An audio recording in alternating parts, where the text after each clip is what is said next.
Terima kasih teman-teman semua. Alhamdulillah tadi kita sudah menyaksikan debat yang kedua dalam rangkaian Pilkada 2024 ini, dan tadi membahas tentang potensi daerah, dan alhamdulillah pertanyaan-pertanyaannya cukup mewakili ya untuk permasalahan yang kita alami di NTB. Dan paslon nomor 1 Romi Firin memang berkomitmen untuk mewujudkan pembangunan yang berkelanjutan. Jadi NTB yang maju, ekonomi dan kualitas hidupnya, berdaya saing, SDM daerahnya, ya satu cara yang paling utama adalah mengeksekusi pembangunan berkelanjutan, pembangunan yang tidak mengorbankan lingkungan. Sehingga praktek-praktek baik yang kita lakukan, yang langsung saya eksekusi sebelumnya, itu pasti akan dilanjutkan dan dimaksimalkan lagi, baik itu pengelolaan sampah, kemudian penghijauan masif, pemanfaatan energi terbarukan, itu pasti akan kita eksekusi. Dan potensi agromaritim yang luar biasa itu pasti akan kita maksimalkan untuk menjadikan NTB itu sebagai lumbung aneka sumber pangan, bukan hanya dari pertanian, tapi potensi perikanan kita luar biasa. Kalau kita lihat ekspor kita dari udang kita, dari lobster kita, dari udang faname kita, dan berbagai jenis ikan kita, itu luar biasa untuk kita tingkatkan lagi ke depan. Iklim investasi yang baik harus kita wujudkan, sehingga insya Allah dengan memegang filosofi pembangunan berkelanjutan, melibatkan semua pihak, apalagi anak-anak muda kita, ya, untuk membuat NTB ini menjadi NTB yang maju dan berdaya saing. Saya rasa itu. Terima kasih. Ya, baik, izin ini mau bertanya.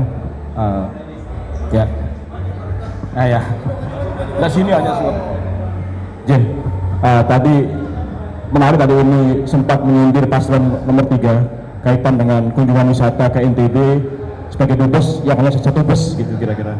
Mungkin stressing ini itu kira-kira seperti apa dan bagaimana Umi tentang pariwisata Umi? Itu yang pertama. Yang kedua mungkin Umi kaitan dengan hari ini beberapa minggu terakhir nih polemik soal dukungan TGB gitu kira-kira Umi. Mungkin Umi bisa menegaskan dukungan TGB. Dukungan TGB Umi. Iya, dukungan TGB Umi berapa minggu ini kan TGB. Mungkin penegasan Umi. Terima kasih sama wabarakatuh.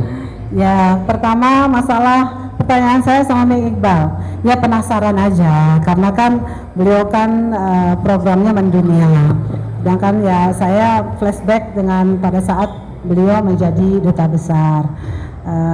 Itu saya rasa kurang nyambung aja gitu, karena selama menjadi duta besar kenyataannya memang wisatawan ke NTB itu memang dari Turki ya, utamanya sangat kecil, banyakan kita yang ke Turki.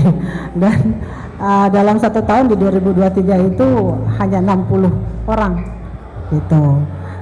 Itu sehingga saya ingin tahu konsepnya bagaimana sih membangun pariwisata NTB ke depan, terutama untuk mendorong wisatawan yang datang ke NTB, baik secara terutama tentunya kualitas ya, dan juga kuantitas yang masih terus kita ikhtiarkan saat ini. Kemudian kalau masalah TGB, apanya yang mau ditanyakan? Yang tidak dukung Romi Firin.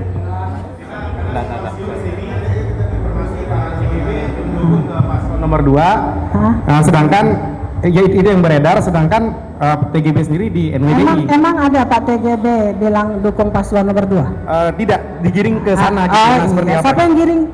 Ya, banyak lah yang giring. Takut bilang paslon nomor 2.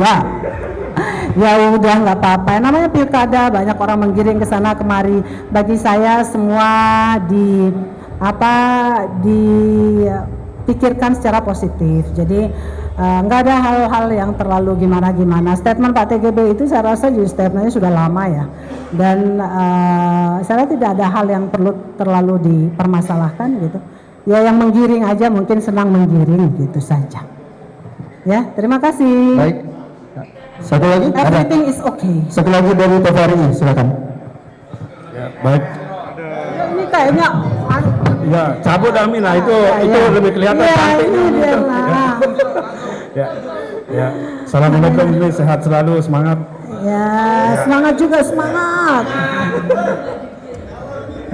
Ya, jadi ini Umi tadi menarik itu pernyataan Umi, satu dokter satu desa, satu Ya, desa ya. satu dokter.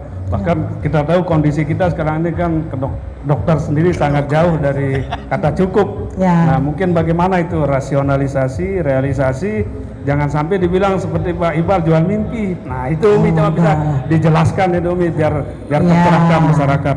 Terima kasih Umi. Ya, insya Allah nggak jual mimpi, karena program Romipil ini itu kan program yang mendasar yang menjadi kebutuhan masyarakat, ya bukan yang hebat-hebat gitu.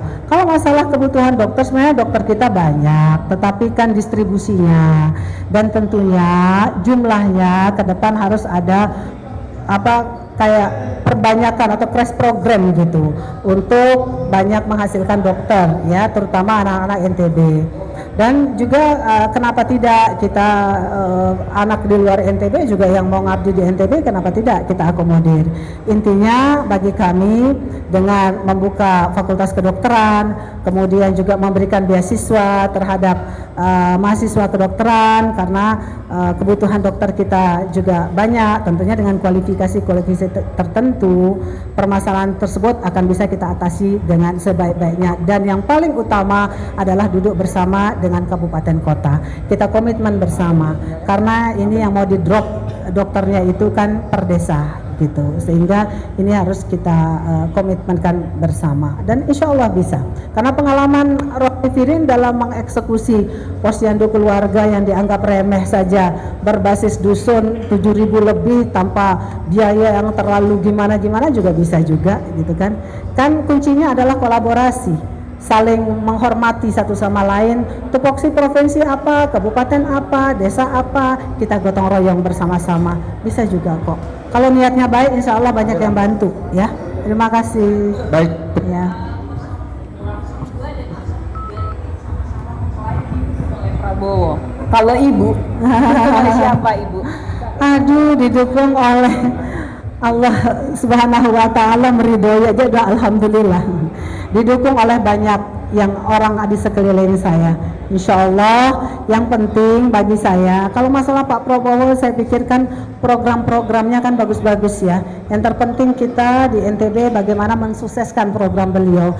Dieksekusi secara teknis itu yang paling utama. Dieksekusi secara teknis dengan baik, pastilah Presiden suka gitu. Kalau pendapat saya ya. Jadi saya tidak mengandalkan siapa-siapa ya. Saya mengandalkan doa masyarakat NTB dan ridho Allah Subhanahu wa Ta'ala ya. Terima kasih. Sudah cukup? Sudah cukup ya? Ya. Ya, terima kasih.